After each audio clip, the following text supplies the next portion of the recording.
My name is Kelly Quarton. I own Quarton Farm, and we're located in Hurleyville in Sullivan County. So tell us a little bit about where we're at right now here on the property.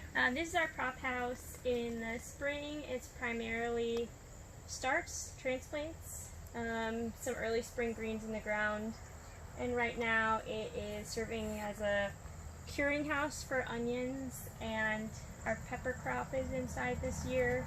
And then we have the last of our fall transplants going out.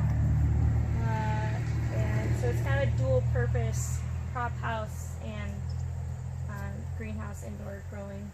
Si puede echarle un poquito para sacar la tierra, pero no con agua.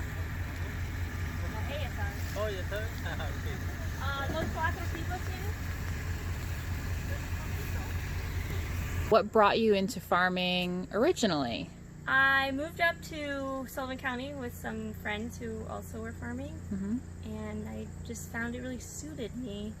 I tend to fall asleep in office settings, and so I really like being outside, really like tending to things outside. And then only once I started the farm, my own farm, did I realize I had always kind of wanted to start something myself, and just that farming is really conducive to my nature. And so owning my own farm actually just been really rewarding in that sense of having an understanding of everything that I wanted it to become.